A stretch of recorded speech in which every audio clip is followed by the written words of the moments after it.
اللهم صل على سيدنا محمد.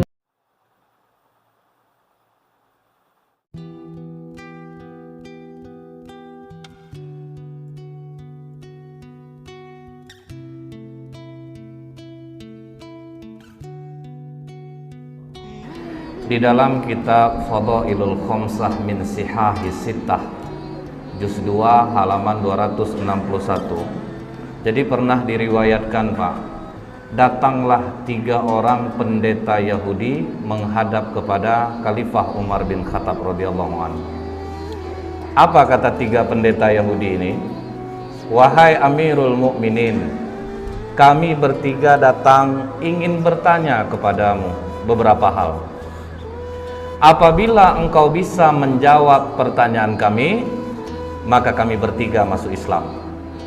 Tapi jika engkau tidak bisa menjawab, berarti Islam itu bukan agama yang benar dan Muhammad itu bukan seorang Rasul.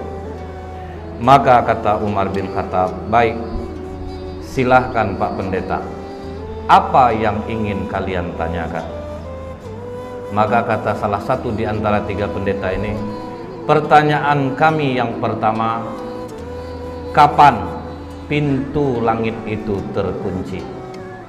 Kemudian yang kedua, Umar, kapan pula masanya pintu langit itu terbuka? Kemudian yang ketiga, coba engkau sebutkan kuburan yang bisa berjalan bersama penghuninya. Kemudian coba engkau sebutkan makhluk Allah yang bisa memberi peringatan kepada kaumnya, tapi dia tidak manusia dan tidak pula jin. Bisa ngasih nasihat, tapi bukan manusia, bukan pula jin. Kemudian Umar, coba engkau sebutkan 5 makhluk Allah yang berjalan di muka bumi, tapi tidak dilahirkan oleh induknya. Kemudian Umar, coba engkau jelaskan kepada kami kisah pemuda-pemuda yang mempertahankan imannya dan mereka bersembunyi di dalam gua. Setelah pendeta Yahudi ini bertanya, Pak, apa kata Umar?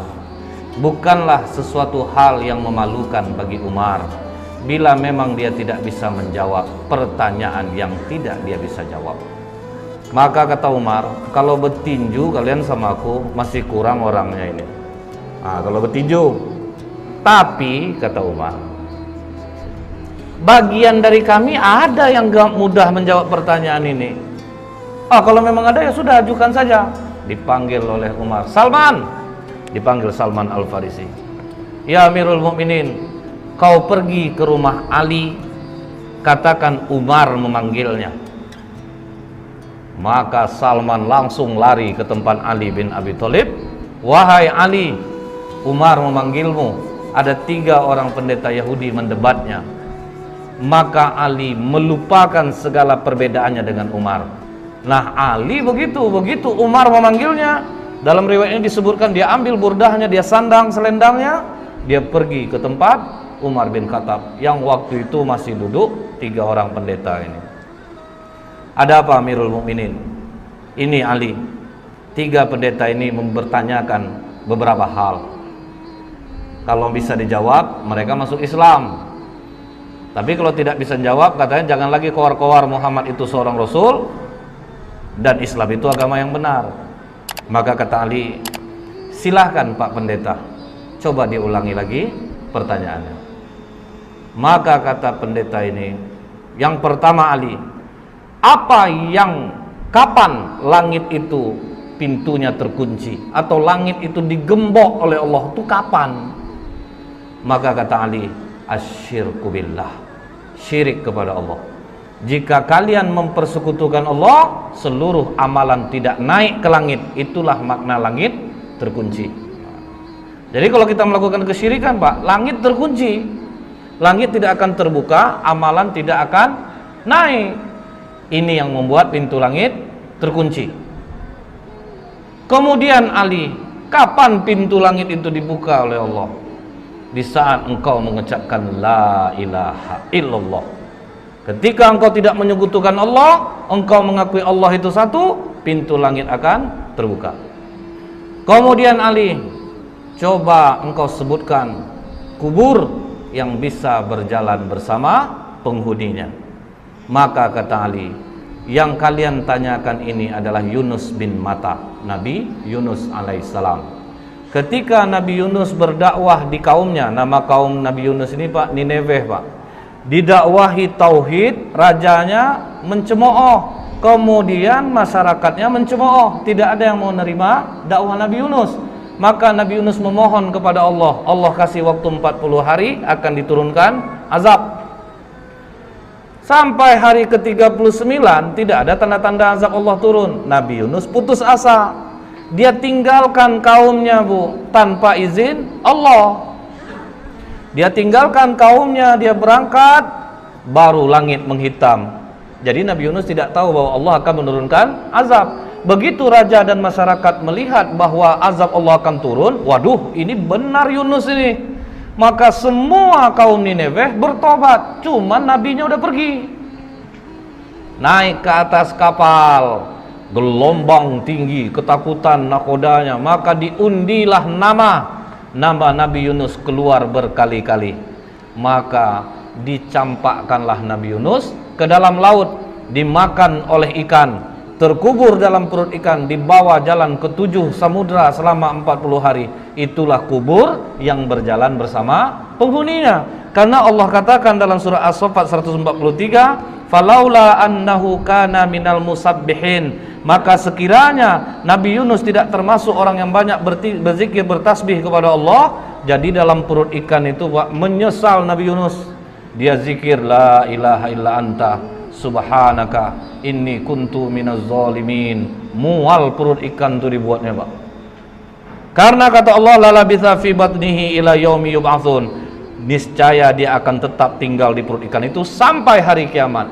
Jadi kalau sempatlah Nabi Yunus tidak banyak mohon ampun kepada Allah, ikan itu akan tetap mengubur Nabi Yunus di dalam perutnya. Terkaget pendeta ini, waduh ini cerdas satu ini nih. Dapat dia menjawab pertanyaan pendeta. Jadi kubur yang jalan bersama penghuninya, Nabi Yunus berada dalam perut ikan dan dibawa 40 hari ke 7 samudra baru dimuntahkan. Baik Ali, kau benar.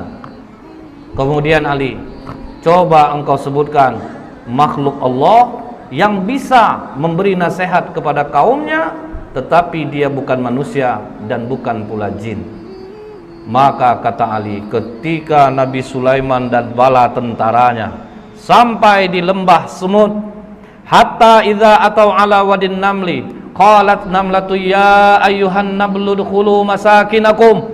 Jadi ada seekor semut Pak, dia komandoi kawan-kawannya, wahai para semut, masuklah kalian ke dalam sarang-sarang kalian, karena la yahtimannakum Sulaimanu wa junuduh, nanti kalian akan terinjak oleh Sulaiman dan bala tentaranya. Nah, inilah makhluk Allah yang bisa memberi nasihat kepada kaumnya, tetapi dia bukan manusia dan bukan pula jin. Wah, terjawab lagi.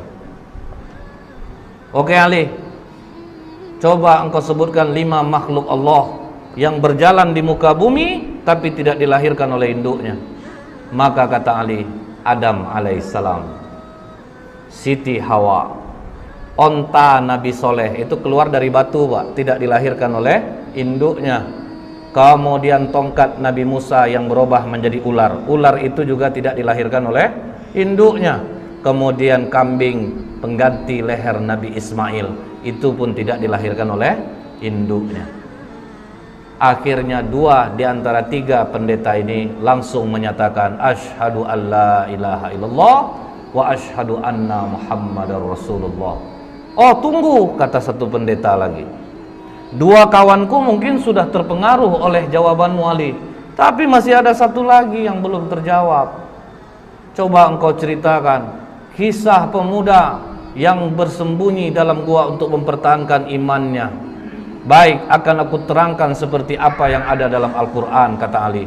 Kalau dari Al-Quran kami sudah dengar Ali, kami ingin engkau detail menerangkannya seperti apa yang disampaikan Rasulullah kepadamu.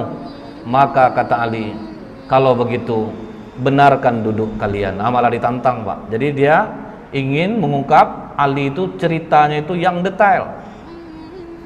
Maka kata Ali, silahkan, dari mana kalian ingin menanyakan? Baik Ali, di mana peristiwa itu terjadi? Maka kata Ali, di kota Apesus atau Tarses, Pak, antara Turki, Yordan. Kemudian silahkan lanjutkan Ali. Jadi dulunya kata Ali, kota Apesus ini dikuasai oleh raja yang sangat baik. Ketika raja ini meninggal, Raja Dikianius yang menguasai Roma mendengar bahwa Raja Apesus ini meninggal, maka mereka pun menyerang kota Apesus dan mereka kuasai. Kemudian kata Ali, Dikianius membangun istana besar. Tunggu dulu Ali, kata pendeta ini. Berapa panjang dan lebar istana yang dibangun oleh Dikianius? Maka kata Ali, panjang 1 farsah, lebar 1 farsah. 1 farsah itu sekitar 8 km. Baik Ali, teruskan. Kemudian Dikianius ini memiliki menteri-menteri, dan Dikianius meletakkan 50 menteri di sebelah kanan, 50 menteri di sebelah kiri. Dan Dikianius mempunyai 6 penasehat, pemuda-pemuda cerdas di belakangnya. 3 di kanan, 3 di kiri. Oke Ali, siapa nama ke-6 pemuda itu?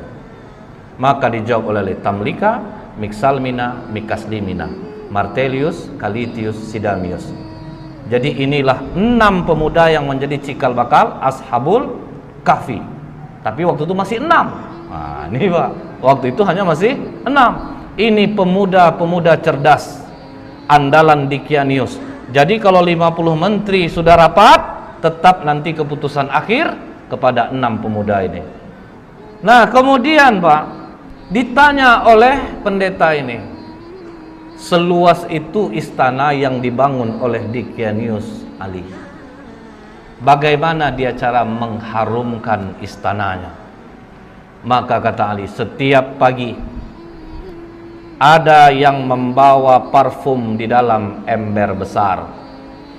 Kemudian ada satu yang membawa seekor burung. Ketika burung ini diberi isyarat, maka burung ini mencemplungkan kedua sayapnya dan mengibaskannya ke seluruh ruangan istana. Canggih orang dulu rupanya Pak. Setelah itu kata Ali, ketika Dikianius 30 tahun berkuasa, tidak pernah sakit, disitulah dia bertanya kepada para menterinya, kalian pernah enggak nengok aku sakit, demam, beringus, lemah, letih? Tidak pernah Raja. Biasanya kalau yang enggak sakit-sakit ini siapa? Tuhan Raja. Bersediakah kalian menyembahku? Bersedia Raja. Pokoknya siapa yang mau menyembahku, aku berikan kehidupan yang baik. Pakaian dari sutra, kemewahan, kekayaan akan aku berikan. Begitu dikasih kekayaan, uang, fasilitas, masyarakat rela menyembah Dikianius Pak. Mereka semua menyembah Dikianius. Tapi Pak, 6 pemuda yang di belakang Dikianius akhirnya rapat di rumah Tamlika. Dikianius mengaku dirinya Tuhan. Disuruhnya orang menyembah, orang pun menyembahnya. Sementara kalau dia Tuhan, kenapa harus kita yang memutuskan setiap permasalahan? Jadi menurutmu bagaimana Tamlika? Dia bukan Tuhan. Justru kita harus berpikir, langit tanpa tiang kok bisa tegak? Pasti ada yang menciptakannya. Hujan turun, bintang bercahaya. Dikianius saja dia masih merasa takut, dia juga tidur, dia juga lapar. Masa Tuhan punya kekurangan seperti itu? Jadi apa keputusanmu Tamlika? Kalian rela enggak tinggalkan kekayaan, jabatan, fasilitas ini? Kita lari dari sini. Kalau kita melawan tidak mungkin bisa. Kita lari dari sini untuk mencari Tuhannya langit dan bumi ini. Apakah kalian rela untuk miskin bersamaku? Kalian tinggalkan jabatan, kesenangan kalian, fasilitas ini? Kami rela, Tamlika. Itu makanya dikatakan, siapa yang menghafal 10 ayat awal suratul Kahfi, maka dia akan terbebas dari godaan Dajjal.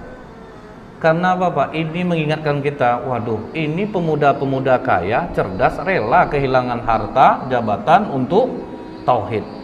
Berani mereka tinggalkan. Akhirnya mereka pun pergi berenam diam-diam, dan semua harta ditinggalkan. Mereka sempat menjual kurma, Pak. Kurma itu dijual sebanyak 3 dirham. Uang 3 dirham ini dibawalah lari. Cukup jauh mereka berjalan, sampailah mereka berjumpa dengan seorang pengembala yang memiliki seekor anjing. Maka kata pendeta ini, siapa nama anjing itu? Maka dijawab Ali, namanya Kitmir. Kemudian apa kata pengembala ini? Tuan-tuan, dari wajah tuan-tuan, aku yakin tuan-tuan ini bukan orang miskin, pasti dari bangsawan. Jadi karena apa? Orang-orang senang ini kelihatan dia dari wajahnya. Kemudian betul kata Tamlika, kami ini 6 penasehat Dicanius. Dia mengaku dirinya Tuhan dan kami tidak mengaku itu. Makanya kami meninggalkan kerajaan, kami tinggalkan semua pangkat jabatan kami. Karena tidak pernah kami berjalan seperti ini. Lihat, kaki pun sudah luka-luka, Pak. Orang manja jalan berkilo-kilo, habis kaki luka. Apa kata pengembala ini? Tenang tuan-tuan, aku mengetahui tempat persembunyian yang baik.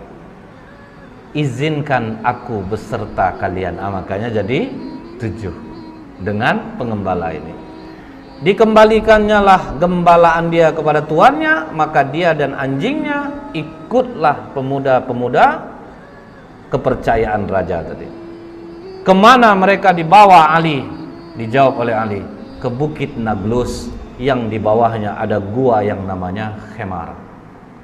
Maka begitu mereka mau masuk gua tersebut, sempat mereka mandi di mulut gua. Jadi mulut gua itu ada air terjunnya, Pak. Jadi memang susah untuk diketahui orang. Sempat mereka mandi, masuk ke dalam, duduk, golek sana, golek sini, golek sana, sampai terang hari. Hari sudah pagi. Kita lapar. Siapa yang akan mencari makanan? Makanan hanya ada di tempat kerajaan. Berarti sangat jauh kita pergi berjalan ini. Siapa yang mau pergi? Karena Tamlika ketua rombongan, biar aku yang ke sana. Hati-hati Tamlika, jangan sampai engkau tertangkap Dicanius. Begitu Tamlika keluar dari mulut gua, sudah mulai terkejut ya, Pak, karena air terjunnya sudah tidak ada. Tapi terus dia bawa uang 3 dirham ini, jalan terus sampai di gerbang kota. Mulai heran dia, Pak, kenapa berbeda betul kota ini? Apa aku salah masuk? Akhirnya masuk dia di tempat orang menjual roti. Begitu sampai di tempat orang jual roti, ditanya harga roti berapa? 1 dirham. Dia kasih uang dirhamnya. Begitu dia memberi uang dirhamnya, langsung ditahan tangannya oleh penjual roti. Kau menemukan barang kuno ya? Tidak, itu uang biasa. Uang aku hasil dari menjual kurma kemarin. Jangan bohong. Raja Abdurrahman hanya mengambil 5% dari barang kuno yang ditemukan. Tambah kaget Tamlika, Pak. Loh, nama rajanya kok beda? Bukankah raja di sini Dicanius? Oh, engkau telah menyebutkan nama raja zolim yang mati ratusan tahun yang dulu. Wah, tambah kacau Tamlika. Pokoknya kau harus menghadap kepada raja. Bingung juga dia, Pak. Oke, kita menghadap kepada raja. Begitu sampai di kerajaan, alangkah kagetnya Tamlika, ternyata rajanya memang tidak Dicanius. Dikatakan oleh tukang roti ini, "Raja, ini orang membeli roti kepadaku dengan menggunakan uang kuno. Jadi makanya aku bawa dia kemari. Tapi ini uang aku kemarin, Raja, bukan uang kuno." "Sudahlah," kata raja, "kami hanya mengambil 5% dari barang kuno yang ditemukan." "Tidak, Raja, ini uang baru kemarin." "Sudahlah, jangan berkelit," kata raja. "Aku tinggal di sini, Raja." Disebutkannya lah nama-nama orang yang dia kenal, Pak. Apa kata raja? "Sepertinya pikiranmu mulai terganggu. Nama-nama yang kau sebutkan itu nama-nama orang yang sudah lama mati, ya." "Tapi betul, Raja, aku tinggal di sini, Raja. Aku masih ingat di mana rumahku." Maka kata raja, "Iringi dia. Kemana dia menunjukkan rumah, pergi kalian ke sana." Diiringilah oleh para tentara sampai di rumah yang dia tunjuk. Diucapkan, dipanggil keluar orang tua yang sudah sangat tua renta. "Mengapa kalian datang kemari?" katanya kepada tentara raja ini. "Ini, Pak, pemuda ini mengaku dia tinggalnya di sini." "Siapa kau, anak muda?" Dijawab oleh Tamlika, "Aku Tamlika, putra Filistin." Langsung sujud kakek ini datuk moyangku. Inilah yang diceritakan oleh Isa alaihissalam. Pemuda-pemuda ini akan bangkit. Mereka mendiami gua. Makanya di kitab Injil ada ayat tentang Ashabul Kahfi, Seven Sleeper. Jadi ada, Pak. Maka hebohlah kota Efesus. Bangkit raja mengingat apa yang pernah disampaikan oleh Isa alaihissalam. Jadi rupanya sudah datang pula utusan Nabi. Sudah berlalu pula masanya. Maka kata raja ini, bawa Tamlika, digendong di atas kuda, dihormati sampai di bawah bukit Naglus. Apa kata Tamlika? "Jangan ada yang naik ke atas, karena nanti sahabat-sahabatku mengatakan Dicanius lah yang mengejar dia. Jadi tunggu kalian di bawah, biar aku yang naik ke atas." Maka Tamlika naik ke atas, sampai dalam gua, bawa juga lah roti tadi. "Silahkan makanlah kalian dulu." "Apakah aman perjalananmu, Tamlika?" "Bukan aman lagi, malah aku bingung dan terkejut. Tahukah kalian sudah berapa lama kita di sini?" Makanya ada dialog itu, Pak, dalam surat Al-Kahfi. "Fadarabna ala adhanihim fil kahfi sinina adada." Maka kami tutup telinga mereka dalam gua itu selama beberapa tahun. Kemudian kami bangunkan mereka agar kami mengetahui manakah di antara kedua golongan itu yang lebih tepat dalam menghitung dan berapa lamanya mereka tinggal di dalam.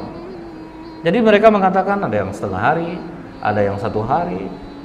Maka kata Tamlika, "Tidak, kita berdiam di sini sudah lebih daripada 309 tahun. Mendengar itu, "Benarkah Tamlika?" "Iya, raja sudah berganti. Seorang nabi sudah diutus dan sudah berlalu. Mereka sekarang menunggu kita di bawah. Mari kita turun." Maka apa kata 5 orang kawannya lagi? "Jangan, Tamlika. Kita sudah melihat kebesaran Allah melindungi kita selama 300 tahun, seolah-olah kita baru saja semalam. Kita sudah diselamatkan Allah, kita bangun dan akhirnya kita tahu tentang keajaiban Allah. Kita mohonkan kepada Allah untuk menutup pintu gua ini dari pandangan manusia, dan kita mohon kepada Allah untuk mengambil kita. Karena apabila kita turun, Tamlika, mereka nanti akan mengkultuskan kita. Mereka akan mendewakan kita. Sudah, kita jangan ada yang turun." Akhirnya pintu gua itu ditutup dari pandangan manusia. Mereka pun tidak ada jelas riwayat mereka diambil Allah atau ada kuburannya pun tidak ada. Karena mereka meminta kepada Allah, "Ambil kami, tutup gua ini dari penglihatan manusia." Seminggu raja berkeliling mencari, Pak. Tidak ditemukan gua itu pada awalnya. Kalau sekarang sudah. Setelah Ali menceritakan ini semua kepada pendeta ini, Maka pendeta itu mengatakan, engkau benar Ali, engkau telah menceritakan dengan detail apa yang ada di dalam kitab kami, dan memang benarlah apa yang disampaikan Muhammad kepadamu.